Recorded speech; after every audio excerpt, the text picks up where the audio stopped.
জানতে চাই যে ওই আপনার শাসনকাল সম্বন্ধে আপনার নিজের জানতে ইচ্ছে করে কিনা। এতে অত জানা বোঝার কি আছে? কৃষ্ণনগরের শাসন কার্য দারুণ চলছে, দারুণ। ওরকম মনে হয়। মানেটা খুবই সোজা মহারাজ। আমাদের রাজ্য ছাড়া অন্য রাজ্যের খবর নিলে জানা যাবে কোথায় কি হয়, আর তার নিরিখে কৃষ্ণনগরের স্থান কোথায়। তুমি মহারাজকে কি অপমান করতে চাইছো গোপাল? এই ধৃষ্টতা এই অধম গোপালের নেই মন্ত্রীমশাই, তবে ভালোরও তো ভালো আছে, তাই বললাম আর কি। আমাদের প্রজাদের তো পূর্ণিমা অমাবস্যা এটা সেটা সমস্যা লেগেই আছে। তা বাকি রাজ্যে কিভাবে সব সমস্যার সমাধান হচ্ছে আমারও মনে হয় সেটা জানা খুবই জরুরি। গোপাল ঠিকই বলছে, নিজের সৌন্দর্য কখনো নিজে বোঝা যায় না। বাইরের একটা দ্বিতীয় বা তৃতীয় ব্যক্তি যদি সুন্দর বলে তবেই আসল সুন্দর। এই তো মহারাজ, আপনার একদম খোলতাই মাথা। কি সুন্দর আমি চট করে বললাম আর আপনি ঝট করে বুঝে গেলেন। শোনো গোপাল, কোথায় কেমন রাজ্য পরিচালনা হচ্ছে সেই ব্যাপারে তোমাদের খোঁজ খবর নিতে হবে। যদি কোথাও থেকে ভালো কোনো বুদ্ধি পাওয়া যায় যা আমাদের রাজ্যের কল্যাণে কাজে লাগানো যাবে, তাহলে আমরা সেটা কাজে লাগাবো। হ্যাঁ মহারাজ, এটাই আমি বলতে চাইছিলাম আর কি। শোনো, তাহলে তোমার নেতৃত্বে একটা উচ্চ পর্যায়ের প্রতিনিধি দল বিভিন্ন রাজ্যের বিভিন্ন জায়গায় যাবে আর আমাকে সে খবর দেবে। না না, এসব উচিত নয়। এত তুলনা করে সময় নষ্ট করার কোনো মানেই হয় না। তুমি শুধু নামেই মন্ত্রী হয়েছ। শোনো, রাজ্য পরিচালনা করা একটা শিল্প, বুঝলে গোপাল? মন্ত্রী কথা বাদ দাও তো। মহারাজ, গোপালকে তোল্লাই দিয়ে এই কাজটা কিন্তু আপনি একদম ভালো করলেন না। মন্ত্রীমশাইয়ের সব কিছুতেই বাধা। মন্ত্রিত্ব বাধা লগ্ন, বিপত্তি তিথিতে জন্ম, তাই এরকম করছেন। শুভ কাজে দেরি করতে নেই গোপাল। সকল রাজসভাসদ আজকে বিকেলেই রাজবাড়ির মাঠে উপস্থিত থাকবে। তোমাদের যাত্রা তখনই শুরু হবে, আর কে কি দায়িত্ব নেবে সব আমি তখনই বুঝিয়ে দেব। যথা আজ্ঞা মহারাজ। হ্যাঁ, আজকে রাজসভা তাহলে এখানে শেষ হলো। গুঞ্জি, আর কষ্ট করতে হবে না, বুঝলে? সব ব্যবস্থা হয়ে গেছে। তুমি তুমি শুধু আমার জামা কাপড় আর কিছু শুকনো খাবার দাবার খেয়ে উঠে গুছিয়ে রেখো। হ্যাঁ, এ কি মহারাজ মাইনে বাড়াবেন না ভ্রমণে নিয়ে যাবে না? না, ভ্রমণ করবো তো আমরা। আমি একটা জব্বর দায়িত্ব পেয়েছি, বুঝলে? ওই প্রতিনিধি দলের মাথা বলে কথা। ভালো, যা হবার তো সেই মহারাজেরই হবে, আমাদের আর কি। বেতন তো আর বাড়বে না। আমি তো বেতন বাড়ানোর কথা একবারও রাজসভায় উল্লেখ করিনি। তাহলে কি করে কাজ হবে? কাজ তো হতেই হবে গিন্নি।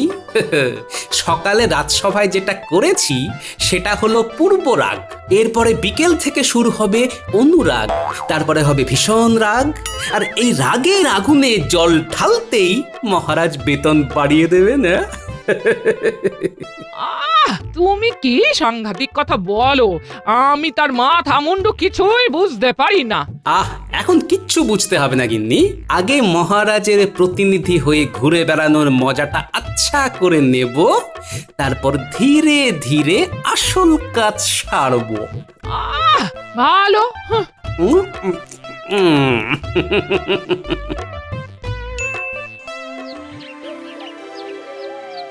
কি সবাই চলে এসেছে, কিন্তু মন্ত্রী এখনো এলো না কেন? আমার মনে হয় মহারাজ এই প্রতিনিধি দলের মাথা গোপালকে করেছেন বলে মন্ত্রী মশাইয়ের অভিমান হয়েছে। এসব ঠুনকো অভিমানের কারণ তো আমি কিছুই বুঝি না। ওই তো আমাদের মন্ত্রী মশাইয়ের ডান হাত চলে এসেছে। মন্ত্রীমশাই খুব অসুস্থ। দুমদাম শরীর খারাপ হয়ে গেল। আচ্ছা, এত অসুস্থ হলে কি করে হবে? এরপরে যখন অন্য রাজ্যের খবর কানে আসবে তখন তো মাথা ভোঁ ভোঁ করবে। সেসব কিছু জানি না মহারাজ, যাই হোক নাম। আচ্ছা শোনো, তোমাদের সবাইকে একসাথে পাঠিয়ে দিলে তো রাজসভার কাজ হবে না, আর রাজ্য রসাতলে যাবে। তাই আমি তোমাদের সকলের মধ্যে থেকে গোপাল, কবি, বিজ্ঞানী আর পণ্ডিত এই চারজনকে বেছে নিলাম। তোমরা চারজনে বিভিন্ন রাজ্য ভ্রমণ করবে, আর তোমাদের দলের মাথা হবে গোপাল। গোপাল দেখবে মূলত অন্ন সংস্থানের ব্যাপার, সভাকবি দেখবে বস্ত্র, বিজ্ঞানীর দায়িত্বে থাকবে বাসস্থান এবং পণ্ডিতের দায়িত্বে থাকবে শিক্ষা। তোমরা অন্তত দুটো প্রতিবেশী রাজ্য ঘুরে 15 দিনের মধ্যে কৃষ্ণনগরে ফিরে আসার চেষ্টা করবে। যথা আজ্ঞা মহারাজ। আপনার মাথায় ওটা কি? ওরে ওরে জলপট্টি রে জলপট্টি, ইহ, আমার এখন উচ্চ রক্তচাপ, সারা মাথা টনটন করছে, ঝনঝন করছে। এত চিন্তা করলে তো আপনার জ্বর চলে আসবে। আরে জ্বর যাতে না আসে সেই জন্যই তো আগে থেকে মাথায় জলপট্টি দিয়ে রেখেছি। কিন্তু আপনি এত চিন্তা করছেন কেন? অন্য রাজ্যের রাজ পরিচালনা কেমন হচ্ছে সেসব দেখার দায়িত্ব তো গোপালের কাঁধে। আপনি আপনার ঘাট থেকে চিন্তার ভূত ঝেড়ে ফেলুন। উফ, সে কি এত সহজে ঝেড়ে ফেলা যায়? গোপাল আর ওর দলবল 15 দিন ধরে অন্য রাজ্যে গিয়ে কি যে করবে তা কে জানে। ওখানে কিছু ভালো দেখলেই আমাদের রাজ্যের সাথে তুলনা করবে। আর সেই তুলনায় যদি অন্য রাজ্য ভালো প্রমাণিত হয় তাহলে তো মহারাজ আপনাকে তুলোধনা করবে। ওরে ওরে, সেটাই তো চিন্তার বিষয়। আমি এই রাজ্যের মন্ত্রী বলে কথা, কোনো সমস্যা খুঁজে পেলেই সব দোষ এই মন্ত্রীর মাথায় এসে পড়বে। উফ।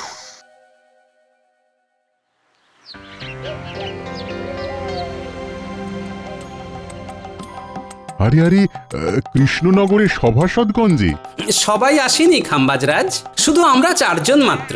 আমি, সভাকবি, বিজ্ঞানী আর পণ্ডিত। তা বিনা নিমন্ত্রণে হঠাৎ করে হাজির, কোনো কারণ আছে বুঝি?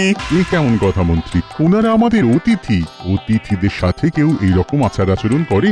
ভুল হয়ে গেছে মহারাজ, আপনারা এত দূর থেকে এসেছেন, আসুন আপনারা অতিথিশালায় এসে বসুন, আমি আপনাদের খাওয়া দাওয়া আর বিশ্রামের বন্দোবস্ত করছি। এ কি গোপাল, দুপুরে আমাদের খাওয়া তো কখন হয়ে গেছে, কিন্তু তুমি এখনো খাচ্ছ? আর বলো না বিজ্ঞানী, ওই পোলাওয়ের সাথে মাংসের ঝোলটা যা বানিয়েছে না, আমি লোভ সামলাতে পারিনি, তাই খাম্বাজরাজের রাধুনির কাছ থেকে একটু চেয়ে আনলাম আর কি। বিকেলে তো আবার মুড়ি তেলে ভাজা খেতে দেবে বললো। সেটাও হজম করে নেব। খাচ্ছে গোপাল, দাচ্ছে গোপাল, বাড়ছে তাহারে ভুঁড়ি, এখনো খাচ্ছে মাংস পোলাও, বিকেলে খাবে মুড়ি। কি গোপাল, তোমাদের যত্ন আত্মীর কোনো ত্রুটি হয়নি তো?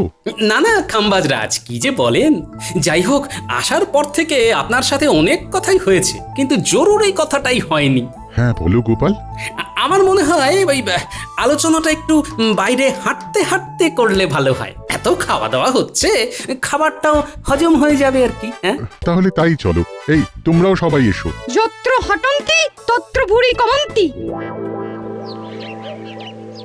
আমরা আসলে ওই মহারাজ কৃষ্ণচন্দ্রের প্রতিনিধি হিসেবে এখন বেশ কিছু রাজ্য ভ্রমণে বেরিয়েছি। বাহ, বেশ ভালো।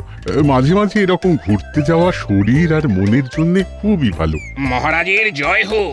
মহারাজ, এই নিন আপনার দুপুরের শরবত, আপনি তো না খেয়েই বেরিয়ে পড়েছেন। কই দেখি দেখি। বাহ, বেশ মিষ্টি আছে, এই নিন। কি গোপাল, তুমি আমার শরবত খেয়ে নিলে কেন? পুরোটা খাইনি তো খাম্বাজরাজ, শুধু দেখে নিলাম মিষ্টি না টক। মা, গোপাল তুমি কিন্তু খুব দুষ্টু হয়েছো। কোনো ব্যাপার না, আমি আবার শরবত করে আনছি। থাক, আর লাগবে না। তাহলে আমি বাকিটাও খেয়ে নিচ্ছি, ভালোই হলো। জলের দরে ফলের রস, মানে ওই বিনামূল্যেই হয়ে গেল। ওসব বাজে কথা রেখে যেটা বলতে চাইছিলে সেটা বলো। গোপালের শুধু বাজে বকিতং বকিতং। আমরা 4 জন আপনার রাজ্যের 4টে বিষয় সম্পর্কে জানতে এসেছি। আমি অন্ন, বিজ্ঞানী বাসস্থান, সভাকবি বস্ত্র আর পণ্ডিত শিক্ষা সম্পর্কে জানবো। ও এই ব্যাপার, তা এই ব্যাপারে যে বা যারা তোমাদের সহযোগিতা করবে তাদের সাথে কথা বলিয়ে দেব। উফ, তাহলে তো ভালোই হয়। আচ্ছা চাষি ভাই, তোমাদের এবারে ফলন কেমন হয়েছে? কি বলবো বলো, আমাদের জমিতে খুব একটা ফলন হয় না, যা হয় তাতে নিজেদের সংসারে দুবেলা দুমুঠো খেয়ে পড়ে বাঁচতে পারি আর কি। আর তোমাদের রাজাকে খাজনা দিতে হয় না? না, খাজনা নিয়ে জোরাজুরি করেন না উনি। সে কি গো? হ্যাঁ, আমাদের রাজা মন্ত্রী খুবই ভালো, প্রজাদের ভালো মন্দ ব্যাপারটা বেশ বোঝেন। বেশ বেশ।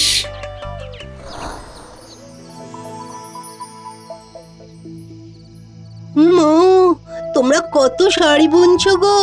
শাড়ির তেমন বিক্রি নেই গো, আগে তো লোকজন খেয়ে পরে বাঁচবে। তাহলে কি করো তোমরা? সংসার কি করে চলে? আমার গিন্নি ওই আচার পাঁপড় হাতের কাজ করে, সেসব একটু আধটু বিক্রি হয়, তাতেই সংসার চলে। প্রজাদের এখানে হাল খারাপ, বেলছে এখন পাঁপড়, অর্থাভাবে কিনছে না কেউ নতুন জামা কাপড়।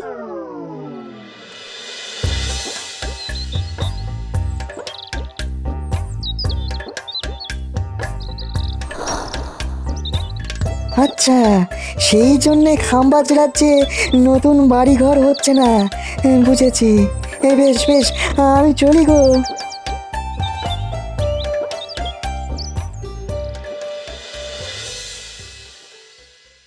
আমি কিছু বলবো না, আগে তোমরা সবাই বলো লোকজনের সাথে কথা বলে কি বুঝলে। আমি বলছি, এই রাজ্যে প্রজাদের তেমন রোজগার নেই, কিন্তু সবাই বেশ হাসি খুশি আছে। কারো কাছ থেকে খাজনা নেওয়ার জোড়াজুড়ি নেই। উমা, আমাদের কৃষ্ণনগর সব দিক থেকে অনেক এগিয়ে। হ্যাঁ, রাত হতে চললো, চলুন আপনারা সবাই নৈশ ভোজন করবেন, চলুন। হ্যাঁ, তা যাচ্ছি, কিন্তু একটা কথা বলো তো, তোমাদের রাজা তোমাদের ঠিকমতো বেতনপত্র দেন? হ্যাঁ দেন তো, আমার দেশের বাড়ি তো অনেক দূর, তাই ভেবেছিলাম এই চাকরিটা আমি ছেড়ে দেব। তখন তিনি বললেন এই রাজ্যেই মা বাবা স্ত্রী সন্তানকে নিয়ে আসতে, আমিও নিয়ে এলাম। উমা, দেশ না হয় ছাড়লে, কিন্তু থাকছো কোথায়? ওই তো মহারাজ আমাদের জন্য একটা পাকা বাড়ি বানিয়ে দিলেন। মহারাজ এদিকে খুব ভালো, সবার প্রত্যেক বছর বেতন বাড়ে। বাহ, চলো।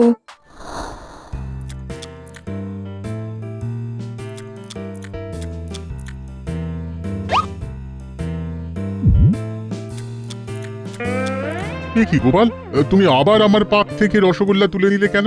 একটু দেখলাম রসগোল্লাটা মিষ্টি না টক। উফ, তোমাকে নিয়ে তো আর পারি না। এই এই কে আছো? গোপালকে ভরপেট খাওয়াও।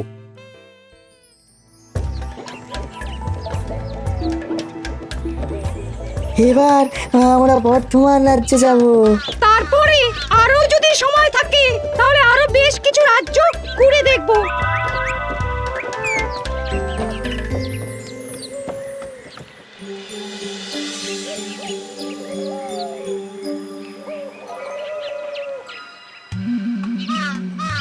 কি মন্ত্রী, এতদিন হয়ে গেল, এখনো আমার পাঠানো প্রতিনিধি দলের কেউ তো এলো না।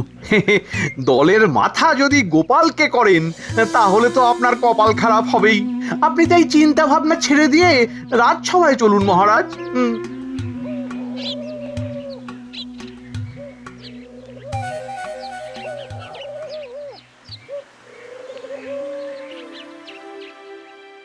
এত ভাববেন না মহারাজ, ওনারা নিশ্চয়ই খুব তাড়াতাড়ি চলে আসবেন। এই তো মহারাজ চলে এসেছি। আর অপেক্ষা করতে হবে না মহারাজ। আমাদের রাজ্য ভ্রমণ সম্পূর্ণ। হ্যাঁ, তা তোমরা সবাই কেমন কি দেখলে শুনলে সেটা বলো। মহারাজ, রাজস্ব আদায়ের দিক থেকে সব রাজ্যের থেকে এগিয়ে কৃষ্ণনগর। বাহ বাহ বাহ, সে তো ভালো কথা। তার মানে আমাদের রাজ্য প্রগতির দিকে আছে। কিন্তু মহারাজ, আয় কম হওয়া সত্ত্বেও অন্যান্য রাজ্য যখন রাজকর্মচারীদের বেতনের সঙ্গে মোটা ভাতা দিচ্ছে, তখন কৃষ্ণচন্দ্রের সভাসদরা ঘটি ঠুকবে কেন? কাজ না করে খালি বেতন বেতন করলে চলবে? অন্য রাজ্যের রোজগার কম, সভাসদের বেতন বেশি, আমাদের এখানে কম বেতনেই থাকতে হবে খুশি। আমার আর আজকে কিছু ভালো লাগছে না। যা কথা হবে আগামীকাল। তোমরা যে যার বাড়ি চলে যাও, আগামীকাল এই নিয়ে কথা হবে। মহারাজ, আজকে কিন্তু একটা হেস্তনেস্ত করতেই হবে, আমি বলবো না। মহারাজ, খাম্বাজ রাজ্যে, বর্ধমান রাজ্যে আমাদের মতন শিক্ষার সুব্যবস্থা নেই। থাকলেও পাঠশালায় ছেলে বলে আসে না। আমার যদি বেতন না বাড়ে তাহলে আমি কি করে পড়ানোর অনুপ্রেরণা পাবো? ওমা, এক অবস্থা তাঁত শিল্পেও মহারাজ। এখন তাঁতিরা পাঁপড় বেলছে, আর আমাদের সভাসদরাই যদি ভালো কাপড় জামা না পরে, তাহলে তো একই অবস্থা আমাদের রাজ্যেও হবে। মাইনেটা বাড়ান না। হ্যাঁ মহারাজ। ওরা সবাই সত্যি বলছেন। আর কতদিন পুরানো বেতনে কাজ করব? বাজারের পচা শাক সবজি আর মাছ খেয়ে থাকবো নাকি? সেসব খেয়ে রোগ হলে আবার পাচনের খরচ। আচ্ছা দেখছি। উফ, অমন্ত্রী, আমাদের কোষাগারের কি অবস্থা? মহারাজ, কোষাগারের যা অবস্থা তাতে বেতন বাড়াতে গেলে প্রজা কল্যাণমূলক কাজ সব বন্ধ হয়ে যাবে মহারাজ। ও বাবা, তাহলে তো বেতন বাড়ানো যাবে না। রাখুন তো মন্ত্রীর কথা। একদম বাজে কথা বলবে না গোপাল, মহারাজ এক কথার মানুষ, আর তাই বেতন বাড়বে না যখন একবার বলে দিয়েছেন তখন আর বাড়বে না। আমরাও তাহলে ছাড়বো না। হ্যাঁ, আমরা রাজবাড়ির দরজার সামনে সবাই ধর্নায় বসবো, আমরণ অনশন করব। হ্যাঁ হ্যাঁ, সকল রাজ্যবাসী জানুক আমাদের মহারাজ কতটা নির্দয়, আর তারপরে সবার সামনে মহারাজের নাক কাটা যাবে। চলুন সবাই ধর্নায় বসি।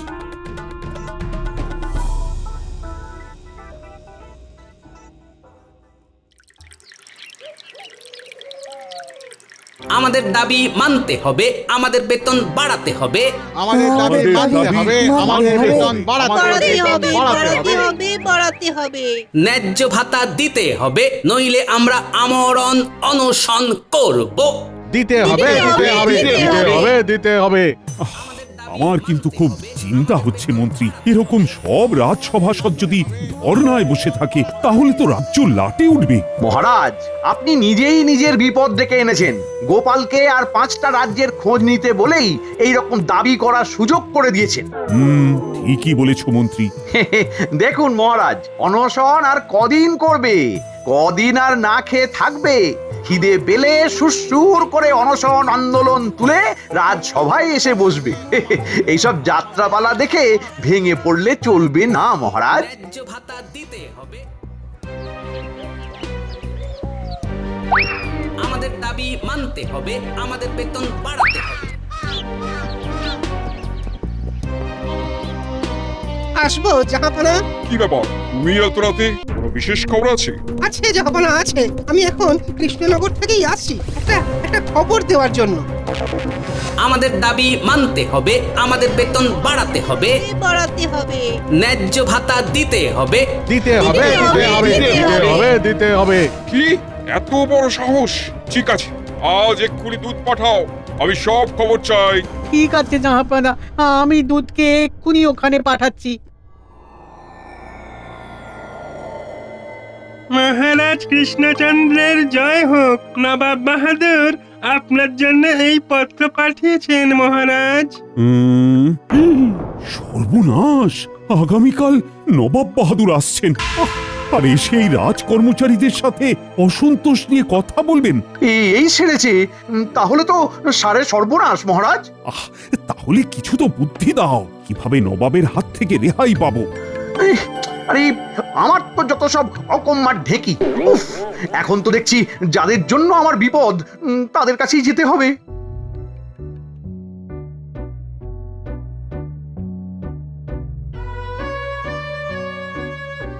মানতে হবে, মানতে হবে। ও গোপাল, তোমাদের এই ধর্ণা আন্দোলন বন্ধ করো। এই খবর নবাবের কাছে চলে গেছে। উনি আগামীকাল সশরীরে এসে যদি এসব দেখেন তাহলে আপনার গদি নড়ে যাবে, তাই তো? কিন্তু আমরা আমাদের আন্দোলন চালাবো, দাবি না মেটা অবধি চলছে চলবে। না না না না, এরকম করো না, কিছু একটা উপায় তো বলো, নইলে আমার গদি ডুবে গেলে তো নবাবও যে তোমাদের মোটা বেতন দেবেন তার কোনো ভরসা নেই। ঠিক আছে, এত করে যখন বলছেন তখন আমার একটা উপায় আছে। কি উপায়?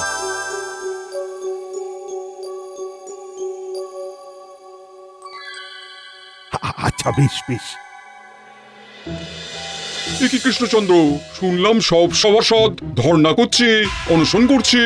না, আমরা ওসব করছি না, আমরা রাজবাড়ির কাজ করছি। এই যে আমি দরজা জানলা পরিষ্কার করছি। মহারাজ, রান্না হয়ে গেছে, আমি খাবার ঘরে গিয়ে খাবারটা রাখছি, কেমন? আচ্ছা বেশ। কি রাজসভাসদরা তো এসব দাসীদের কাজ করছে। ওরাই করতে চায় আর কি। আপনি একটু বাগানটা ঘুরে আসুন। আচ্ছা।